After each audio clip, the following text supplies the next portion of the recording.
윤석열 대통령 부인 김건희 여사에게 명품 가방 등 금품을 제공한 최재형 목사에 대한 검찰 수사심의위원회가 진행되고 있습니다. 심의가 길어지고 있는 만큼 내부 논의도 치열한 것으로 보이는데 결론은 오늘 밤 늦게서야 나올 전망입니다. 취 기자 연결해서 들어보겠습니다. 자, 김태원 기자. 네, 김태원입니다. 수사심의위원회가 아직 끝나지 않았습니까? 네, 그렇습니다. 수심위가 시작된 지도 어느덧 8시간이 다 되어가고 있습니다. 앞서 열렸던 김 여사 수심위에선 오후 7시를 조금 넘어서 결론이 나왔었는데요. 최재형 목사에 대한 수심위는 아직도 논의가 진행되고 있습니다. 수심위 내부에서도 위원들 사이에 논의가 치열한 것으로 보이는데요. 심의위원들은 우선 1시간가량 검찰 수사팀과 최 목사 측이 제출한 30쪽 분량 의견서를 검토하면서 내부 토의를 거쳤습니다. 이어 검찰 수사팀 의견을 먼저 들었고 오후 5시쯤부터 최 목사 측 변호인의 설명도 들은 것으로 전해졌습니다. 최 목사 측 변호인은 저녁 8시쯤 의견 진술 절차를 마친 뒤 취재진에게 모든 위원들이 질의할 정도로 관심이 높았다며 현장 분위기를 전했습니다. 이어 심의에서는 추가 증거로 가져온 영상 파일을 재생하며 김 여사에게 윤석열 대통령 직무와 관련된 현안 청탁을 한 것이 맞는다고 강조했다고 합니다. 직접 들어보시겠습니다.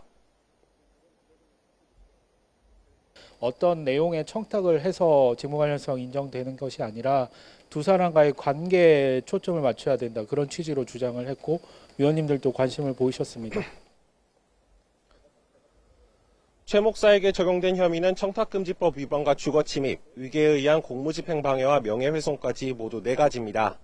심의에선 해당 혐의와 관련해 최 목사에 대한 수사가 더 필요한지, 기소나 불기소 처분을 내려야 하는 건지에 대한 권고 의견을 의결할 예정인데요. 수심위는 양측 의견서와 구두 진술을 종합해 논의를 이어가고 있는 가운데 위원들의 의견을 모아 오늘 밤 늦게 권고안을 도출할 것으로 보입니다. 네, 이번 수심위에서도 직무 관련성이 쟁점이라고요. 네, 김 여사 수심위와 마찬가지로 오늘 열리는 위원회도 사실상 같은 사건을 다루는 데다가 쟁점 역시 비슷한 만큼 사실상 명품 가방 2라운드라고 볼 수 있겠습니다. 핵심은 김 여사의 혐의와도 맞닿아 있는 청탁금지법 위반 혐의가 인정되느냐입니다. 앞서 열린 수심위에선 최 목사가 제공한 금품이 김 여사와 친분을 쌓거나 만남을 갖기 위한 용도에 불과했고 청탁에 대한 직무 관련성이 인정되지 않는다는 수사팀 주장이 받아들여지면서 김 여사에 대해 불기소가 권고됐습니다.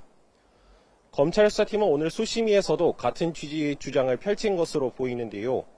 반면 최 목사 측은 김 여사에게 화장품, 향수와 가방 등을 건네며 지인의 국립묘지 한 장 등 각종 청탁을 했고 이에 따라 금품에 대한 대통령 직무 관련성이 인정돼야 한다는 입장입니다. 상황이 이렇다 보니 오늘 수심위는 피의자가 범죄를 저질렀다고 주장하고 검찰은 죄가 아니라고 반박하는 다소 이례적인 상황인데요. 결론이 나오면 검찰은 마지막 검토를 거쳐 조만간 김 여사와 최 목사 등에 대한 최종 처분을 결정할 전망입니다. 불기소 권고가 나온다면 검찰이 당초 계획대로 김 여사와 최 목사를 불기소 처분하는 데 힘이 실리겠지만 최 목사가 건넨 금품에 대한 직무 관련성이 인정된다는 판단이 나온다면 검찰의 고심도 깊어질 것으로 보입니다. 지금까지 대검찰청에서 YTN 김태원입니다.